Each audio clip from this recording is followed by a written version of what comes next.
Hello and welcome to Lecture 2.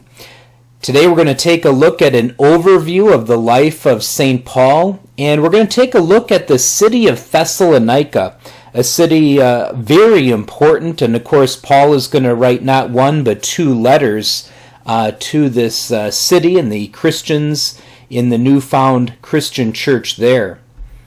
St. Paul probably doesn't need a whole lot of introduction.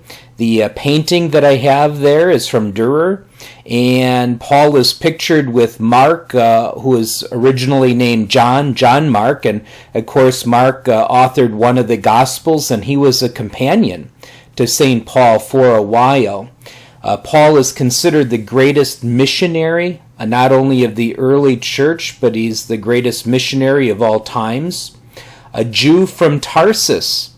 He was a convert to Christianity. He had the conversion experience on the road to Damascus as Christ personally witnessed to Paul and converted him to the faith. Paul was also a Roman citizen. Paul trained under the famous Jewish teacher, the Rabbi Gamaliel, and he was very well schooled in the prophets and the Jewish scriptures. Paul notes that he is a zealous Jew from the tribe of Benjamin. A little bit of an overview of Paul's life. So the martyrdom of Stephen occurs in 35 AD, just a few years after the crucifixion of Jesus. And it's going to be that year that Paul is converted to the faith, again on that road to Damascus experience. There's going to be some years where Paul grows in his faith, and the dates for the first missionary journey are between 46 to 48 AD. 2 years later, he is going to go on his second missionary journey, and there Paul is going to be writing 1 Thessalonians from the city of Corinth. Obviously, our focus immediately on 1 Thessalonians. A year later or so, Paul is going to write 2 Thessalonians. Many believe that Galatians could have been written shortly after Thessalonians. Some of these dates are not completely set in stone by any means. The third missionary journey is 53 to 57 AD. And then Paul writes 1 Corinthians during that, as well as Paul is going to write the letter of the Romans. Of course, towards the end of this quarter together, we're going to take a look at the pastoral epistles, 1 Timothy, 2 Timothy, and Titus. And you'll see the dates there of when those are written. 2 Timothy is going to be the last letter that Paul writes. And Paul is then tried and executed in Rome right around 67 or 68 AD.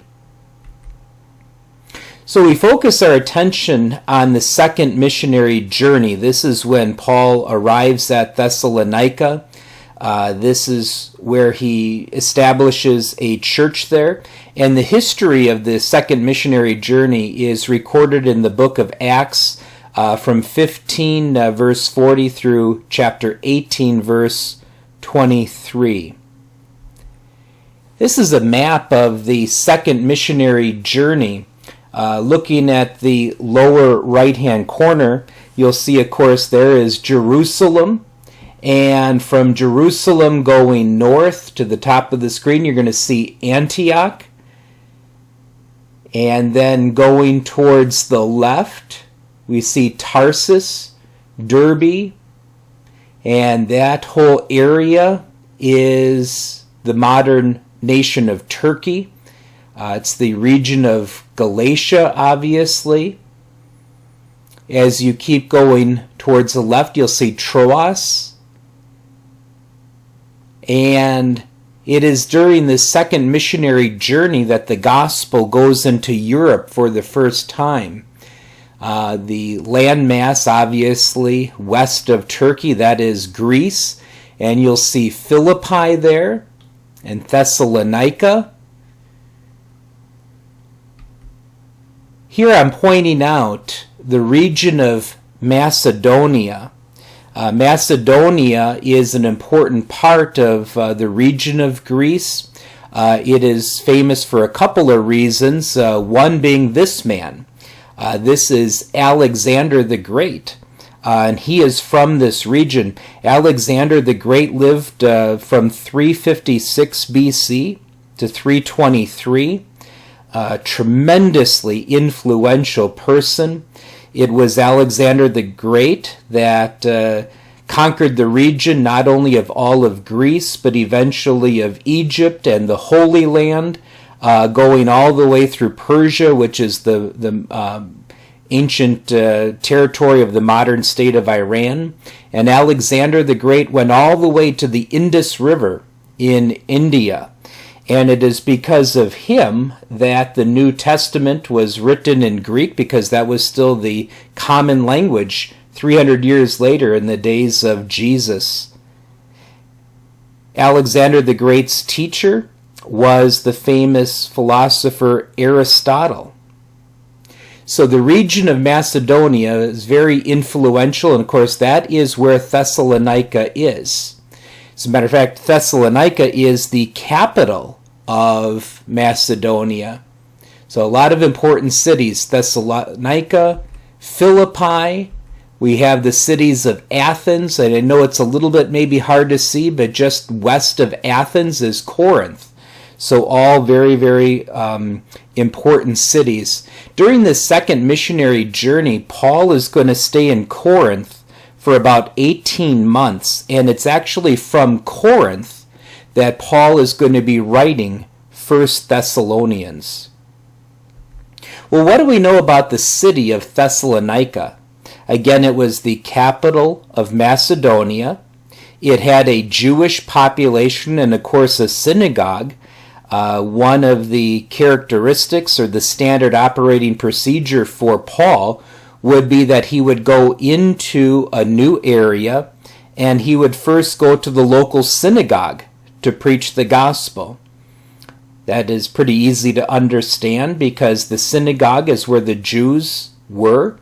They had a knowledge of the Messiah and, of course, the Jewish law and the promises that God made to them.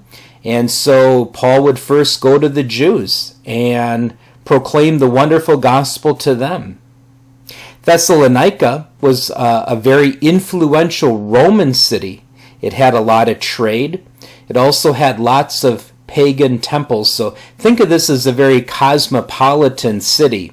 Something like a San Francisco, a Chicago, a New York, a London, something like that. Here's a picture of what I believe is one of the shopping areas of Thessalonica. Lots of trade that was going on there, an open market. Heavy Roman influence, obviously. They had their open forum where people could hear orators. They also would have plays and so forth. So lots of things as far as Roman culture. Here's a picture of the modern city of Thessalonica. It is, again, right on the water there, so it had a lot of trade. A very beautiful city. It remains a populous city.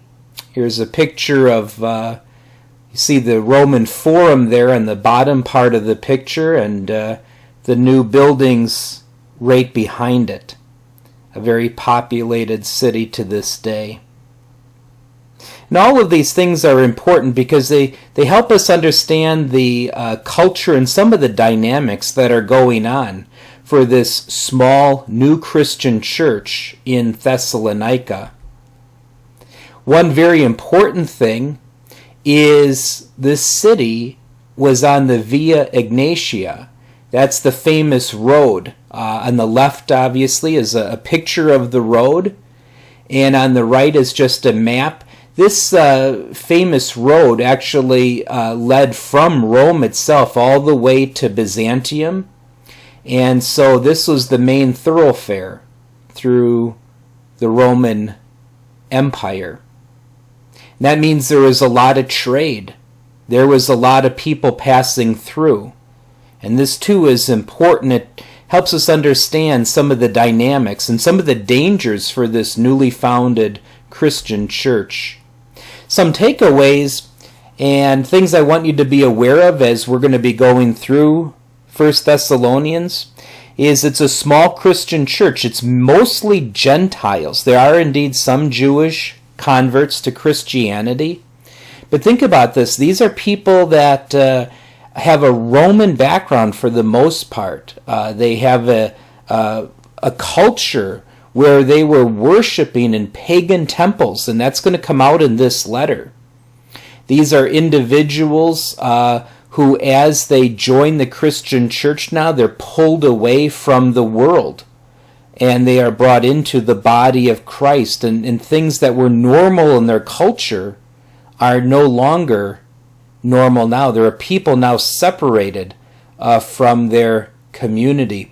And one thing, because of that famous road, because of all the trade and everything that's going on, Paul was just one of many teachers, many voices, and that made these Christians in this small, tiny little new church very vulnerable. And we're going to see this concern of Paul come out both in 1 Thessalonians and 2 Thessalonians, as indeed false teachers are going to come in.